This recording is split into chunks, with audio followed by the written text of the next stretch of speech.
প্রধান স্মরণ করে আমার চোখে পানি আসছে। আমরা তার ঋণ পরিশোধ করতে পারবো না। আজকে একজন মহান ব্যক্তি, যিনি ৬ বার এই পার্লামেন্টের সদস্য নির্বাচিত হয়ে জাতীয় গুরুদায়িত্ব পালন করেছেন, যিনি মহান পার্লামেন্টের স্পিকার ছিলেন, যিনি অস্থায়ী রাষ্ট্রপতি ছিলেন, আইন অঙ্গনের একজন তারকা আইনজীবী ছিলেন, আজকে তিনি দুনিয়া থেকে বিদায় নিয়েছেন। আমি সূরা মুলকের ২য় আয়াতটি এখানে তেলাওয়াত করেছি। আল্লাহ রাব্বুল আলামিন এই আয়াতে সমস্ত মানব জাতিকে স্মরণ করিয়ে দিয়ে বলছেন, আল্লাযী খালাকাল মাউতা ওয়াল হায়াত, তিনি সেই মহান সত্তা যিনি তোমাদেরকে মৃত্যু এবং জীবন উপহার দিয়েছেন। আগে মৃত্যুর কথা বলেছেন আল্লাহ তাআলা, লিয়াবলুয়াকুম, যেন তিনি তোমাদেরকে পরীক্ষা করতে পারেন। আইয়ুকুম, তোমাদের মধ্যে কে আহসানু আমালা, সুন্দর চরিত্রের অধিকারী, উত্তম আমলের অধিকারী। ওহুয়াল আজিজুল গাফুর, যারা স্বয়ং সৃষ্টিকর্তাকে অগ্রাহ্য করবে তাদের ব্যাপারে এই মহান সত্তা বড় কঠোর, কিন্তু যারা তার অনুগত হবে আল্লাহ তাদের প্রতি খুবই দয়াপরবশ। এই আয়াতে আল্লাহ তাআলা আমাদের সকলকেই স্মরণ করিয়ে দিয়েছেন যে কোনো উদ্দেশ্যহীনভাবে আমাদেরকে তৈরি করা হয়নি। উদ্দেশ্য একটাই, ভালো কাজ করা। আর ভালো মানুষের পরিচয় আল্লাহ নবী বলেছেন, খায়রুন নাস, মানুষের মধ্যে সেই উত্তম যে মানুষের কল্যাণে লেগে থাকে। আমি এই মহান ব্যক্তিকে গভীর শ্রদ্ধায় স্মরণ করছি। তিনি পেশাগত জীবনে এবং রাজনীতিবিদ হিসাবে তিনি সফল এবং কালারফুল। বিশেষ করে আমাদের কষ্টের দিনগুলোতে ফেসিবাদী আমলে আইনের জাতাকলে যখন আমরা পিষ্ট, তখন প্রায় আমরা তার কাছে যেতাম, দ্বারস্থ হতাম। তিনি গুরুত্বপূর্ণ পরামর্শ দিয়েই শুধু আমাদেরকে তার কাজ সারেননি, বরঞ্চ আমাদের মজলুম নেতৃবৃন্দের পক্ষে তিনি আদালতে, এরকম তো আরো অনেকেই দাঁড়িয়েছেন।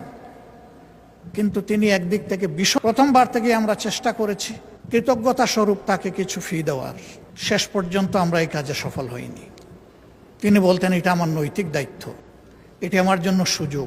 একসাথে রাজনীতি করেছি, তাদের জীবনের এই কঠিন চ্যালেঞ্জিং মুহূর্তে আমার মধ্যে সামান্য মানবতা থাকলে আমার পক্ষে তার কাছ থেকে তাদের পক্ষে ফি নেওয়া সম্ভব নয়। তার এই অবদান স্মরণ করে আমার চোখে পানি আসছে। আমরা তার ঋণ পরিশোধ করতে পারবো না। তিনি স্পিকার হিসাবে পার্লামেন্টকে প্রাণবন্ত করে রাখতেন। আর আইনের অঙ্গনে তিনি অনেকের গুরু। তার চলন বলন সব কিছুই ছিল শিক্ষণীয়। কিন্তু এরপরে তিনি মানুষ, কোনো মানুষই আমরা ভুলের ঊর্ধ্বে না। মহান রবের দরবারে দোয়া করি, আল্লাহ তার এই বান্দাকে তার ভুল ত্রুটি ক্ষমা করে দিন।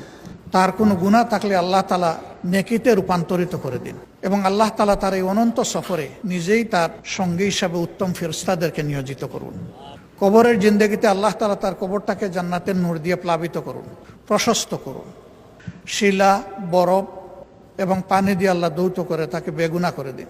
তার কবরের সাথে আল্লাহ রাব্বুল আলামিন তার প্রিয় জান্নাত, তার আপনজন, প্রিয়জন এবং তার রাজনৈতিক সহকর্মীবৃন্দকে আল্লাহ তাআলা উত্তম সবর করার তৌফিক দান করুন।